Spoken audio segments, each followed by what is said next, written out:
first of all, thank you very much for giving us this opportunity to tell you a little bit about what we do.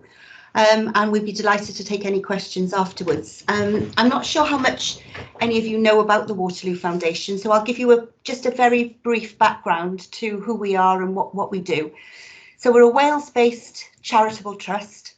We were set up in 2007, so next year we celebrate our 15th anniversary. The founders were Heather and David Stevens, who are amongst the founders of Admiral Insurance. And they've always been very, very philanthropic. But in 2007, they wanted to formalise their giving. So they set up the foundation with 4 key programme areas, which actually reflect their personal interests and then wanting to make a difference. So I'll briefly go over the three of the programmes. Then I'll hand over to Anna, who'll tell you about the fund that she runs, which is the Wales Fund. So we have a World Development Programme, first of all, which is really interested in sustainable prosperity within developing countries.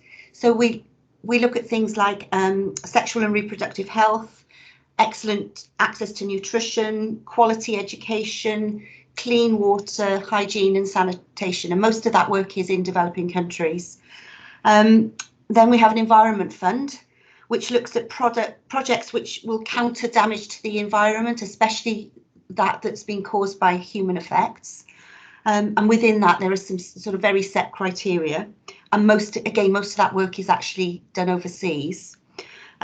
We have a Child Development Fund, which looks at funding research, dissemination of knowledge from that research, and certain sort of Wales-based intervention projects for certain child development conditions, and again, very specific criteria within that, which is on our website. And then we have the Wales Fund, which Anna manages. So I'm going to hand you over to her so she can tell you a little bit about what she looks for and what her main interests are in the programme. Anna. Thanks, Kathy. Apologies in advance. I'm a bit croaky because I've got a cold. So please do let me know if you can't understand me, or if you need any clarification on anything, if I'm not making myself understood. So I run the Wales Fund at the Waterloo Foundation, and this was when Heather and David and the other trustees, 2 of which there were Janet Alexander and Caroline Oakes, and they all decided at the beginning what they would like to concentrate on within Wales, what type of projects. So they settled on 3 funding priorities. The first one is called our Work in Wales Fund, and that's concentrating on supporting people into permanent paid employment or self-employment. So this arose from, obviously, David and Heather started up their own business, which was Admiral, along with the other founders, and they wanted to support other people starting their businesses. So we funded a number of organisations, the Prince's Trust's Enterprise Programme, which is one of them, as well as smaller, more local job clubs or anything that helps move people closer to employment. So it's not just helping people with their CVs, it's helping people prepare for work, especially if they're quite far from employment and hard to reach. So that was one of the initial funding programmes that they started. The second one was that they were very keen to support unpaid carers, and this was back in 2007, when perhaps it wasn't as widely recognised, the value of the work of people that unpaid carers do. And so they set up a funding programme to specifically support organisations that help unpaid carers, and especially young carers. So that is young carers is definitely a priority for us. And so we have supported carer-centred organisations mainly. So many network partners of Carers Trust across Wales, but also small local carers clubs helping to pay for room rental or teas and refreshments, teas and coffees, anything that improves the lives of unpaid carers, and again, especially young carers. And then finally, we had an education funding programme. And that aims to close the attainment gap between those students from disadvantaged households, not just low-income households, but disadvantaged households compared to their better off peers, so that we know that their wealthier peers, their attainment is quite considerably greater and higher than people from children from disadvantaged backgrounds. And also the other part of the Education Wales Fund is to support organisations that want to deliver STEM interventions, so that's science, technology, engineering and maths, that will inspire students to take STEM subjects at GCSE and A-level and then go on to pursue them at university and careers then. So anything relating to closing the attainment gap or STEM interventions, we're really interested to hear from. And then finally, because we're excuse me, because we're a Wales-based organisation, and Admiral obviously is headquartered in Wales and Heather and David live in Wales, we're really keen to support organisations as part of our commitment to being a good neighbour as such. So while we don't have a formal funding programme for this, we do have the flexibility, and we enjoy that flexibility to be able to support grassroots organisations that have demonstrable impact within local communities, that are doing some really good work and have evidence of that impact. And so we would welcome invitations from such organisations, but they would be for more modest grants, and the larger grants would be through our Wales, our working, caring and education funds. It's great to have this flexibility and the opportunity to be able to fund small organisations outside our funding priorities, and that's when the trustees also decided to have a trustee fund, which Kathy manages, and she'll talk about now. Kathy.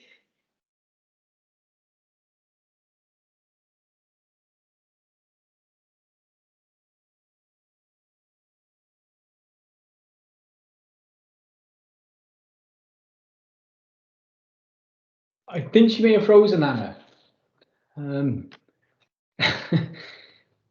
So I think what she's doing, she's just leaving a second and then she'll try and join us back. She's on mute.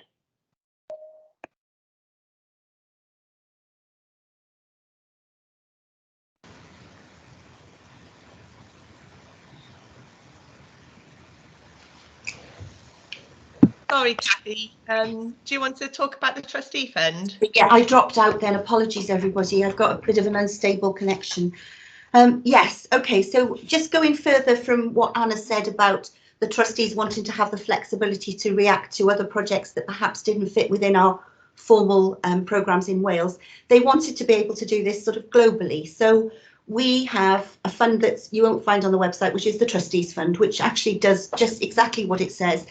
It allows us to look at funding projects which perhaps don't totally fit with our main core priorities, but which the trustees feel are important, around important issues, supporting people who perhaps, again, as Anna said, are at disadvantage or are struggling. So that can be grants to charities, to community groups, social enterprises, mutuals and cooperatives. And just as an example, some of the areas that we're really interested in and have funded over the past 10 years of this fund are sort of mental health, especially young people's mental health, projects that will support people who are homeless or at risk of facing homelessness, people who are facing dementia and their families, care leavers. You know, it's it's quite broad and quite wide. These grants from the Trustees Fund tend to be on the smaller side, but because we're an independent trust, we can be flexible. So generally, the grants that we do from that fund tend to be sort of between 5 and 25k, but there are exceptions to the other end, you know, where we've done long-term grants of 3 years for a major research project at a university, which the one that I'm thinking of is looking at cystic fibrosis and how Manuka honey can help to mediate infection in cystic fibrosis patients, which is quite, it's quite amazing. And this is real translational research, which they're hoping to eventually put to use in hospitals. It's from projects that support the reintroduction of pine martens in mid Wales. We also support overseas the Giraffe Conservation Foundation. So it's broad and it's wide, down to community groups, a youth project that we support in Fishguard, a mental health for young people project up in Flintshire, and everything in between. Just to talk about our application process. For the Trustees Fund, we don't have calls as such, so we will accept applications on a rolling basis.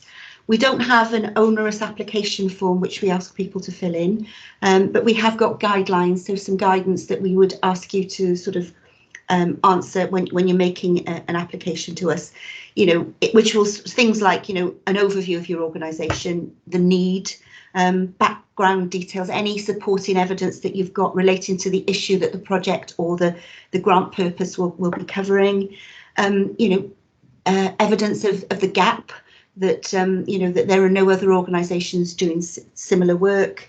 That's the kind of, so it's not totally onerous. And then we want to know about the project, the timeline, the outcomes, who's going to benefit, and how you're going to measure that impact. And that's us really. So I'm very happy to take any questions. I think Anna will as well, if anybody wants to talk about any projects or purposes that they've got in mind that they might think we might look at. Just before I go on to that, there are just some things that we won't fund. We won't fund groups who've got specific political or religious agendas.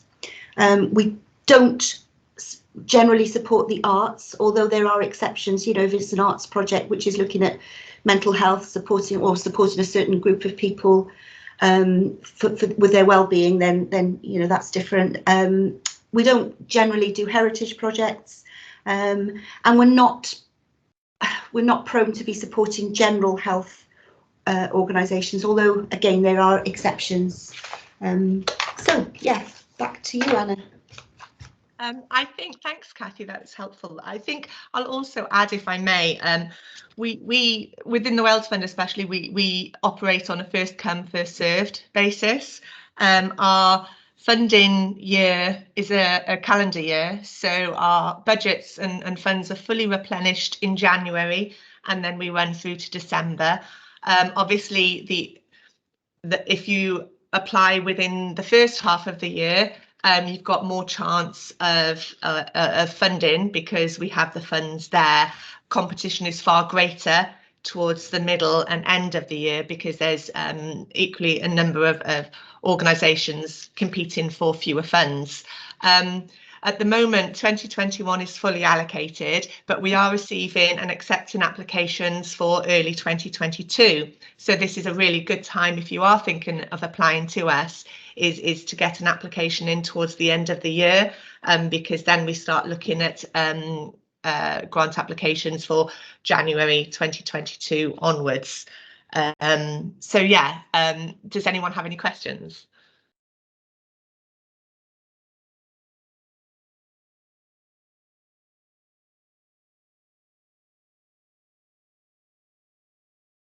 If you do have a question, feel free to take off your mic, and to also put your camera on, so then Anna and Kathy can also see your faces, which is something that they love to do at this point.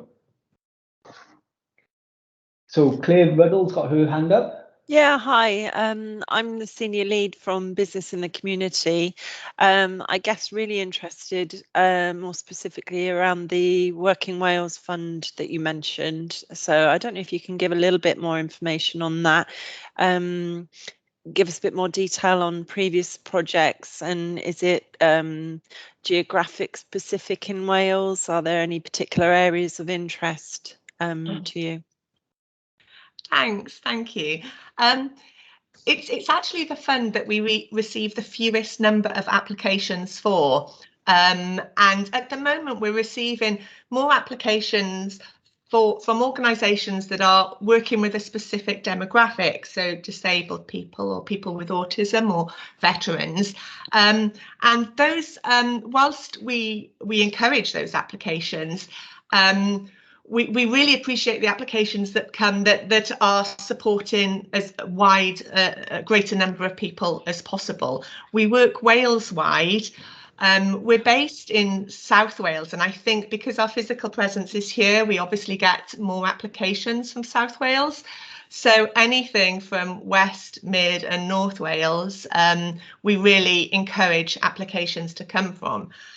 We've supported, as I said, the Prince's Trust, which I know is a huge organisation, but we've also supported some local authorities with bursary grants so that they would run bursary programmes and offer small seed funding for local entrepreneurs that might want to start their own business. And so we would offer them the actual grant funding to enable them to do that. We've supported local job clubs, lots of little, as I said, organisations that are supporting disabled people go into employment and then maintain that employment as well. So I'd say it's our funds, we probably award 5 to 10 grants a year under Working Wales.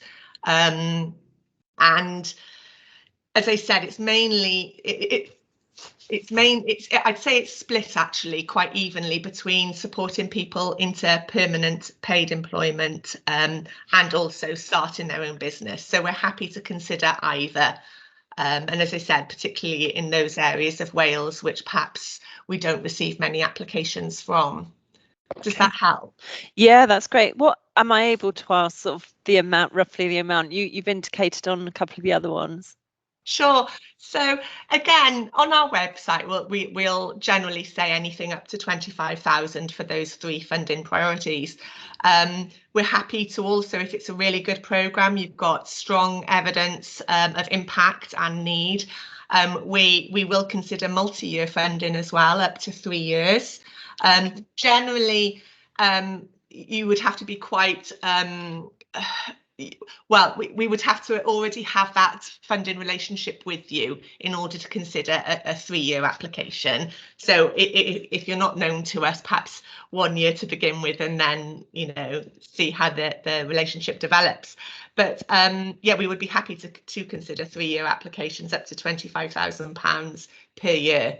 But again, we receive many applications that might just be £5,000. As I said, we had a local church in quite a rural area that needed to pay heating bills and refreshments for their weekly job club. And so we're happy to consider anything as long as the ultimate aim is to move people closer to permanent paid employment. Okay, thank you. Thanks very much. You're welcome. Thanks, Kate. Does anyone else have any questions for Anna or Kathy? So we got a question in the chat from Rebecca. I work for a Home Start company. We offer support to all families and children throughout Wales with many different projects. We are always looking to make new connections, but particularly within Wales. Are we already known to you? Go on, Sorry, Anna. go on. No, go on. Well, I don't believe we've funded Home Start Cymru through the Wales Fund since I've been here, and that's what, 8 years. So I would love to make that connection with you, Rebecca, and perhaps you know, continue this conversation at a later date. Absolutely.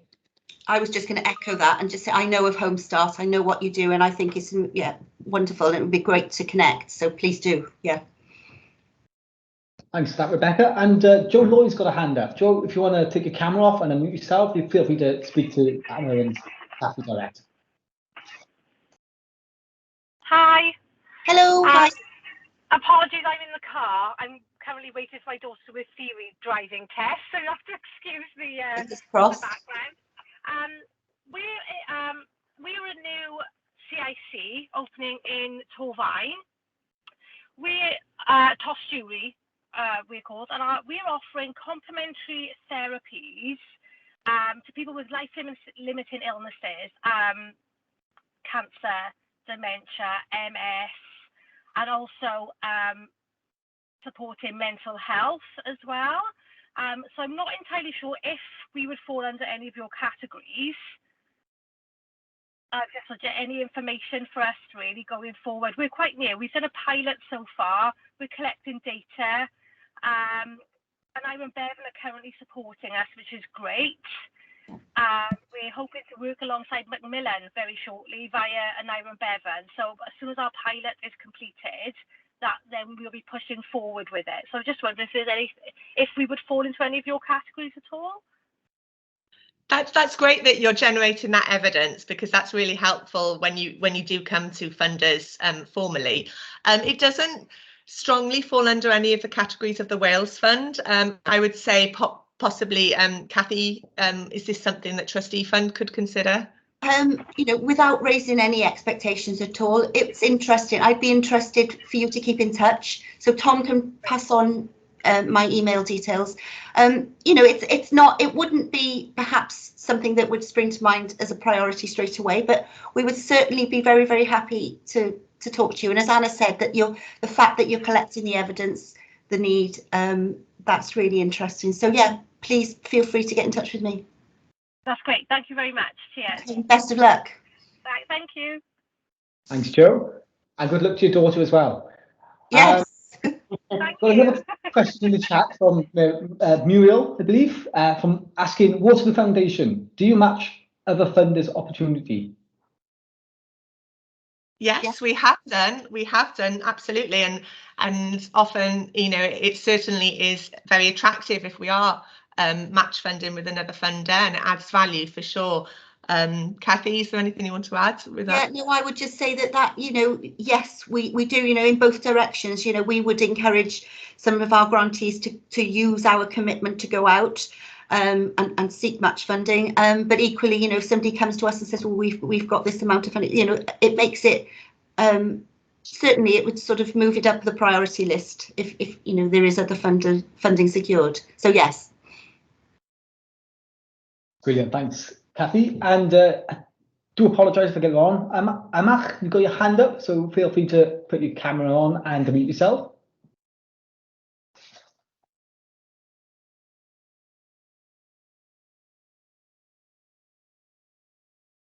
I do believe they are there. I'm just not sure if they've frozen.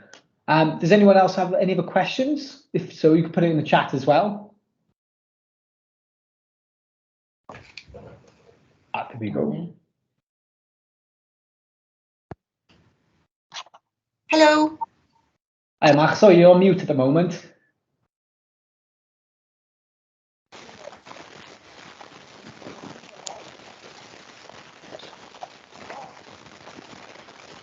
Okay, so what can we do for you, Mark?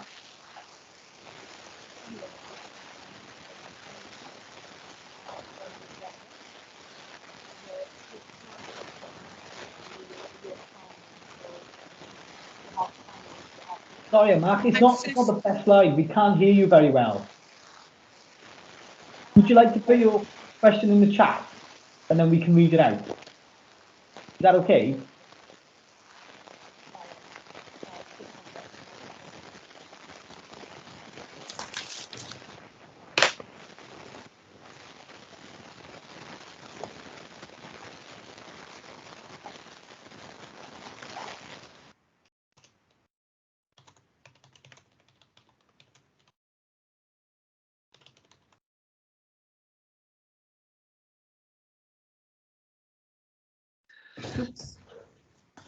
So I believe she just left, I'm guessing to put a signal. So has anyone else got any questions while we're waiting? Feel free to ask them now. Claire and Joe, you've got your hands up still. I'm not sure if you have any extra questions or you just you don't want to put it down just yet. Oh. No, okay. Well, I don't think Amak is coming back in, so what we'll do, thank you everyone for joining us today. I want to say a big thanks to Anna and Kathy for both coming along and being our guest speaker for Thank you. I hope all of you who attended managed to get what you wanted from it.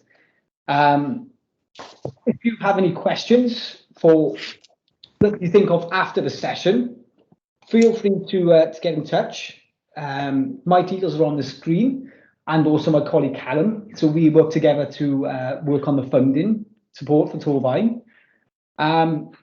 This will be our last session for probably 4 or 5 months. So I'd like to thank you all for joining us today. And if you do want to see what else is available, visit our website or follow us on all social media platforms to see what opportunities are popping up. Well, I'm just going to pop into the chat now a little feedback form. If you could fill that in, that would help us out so much.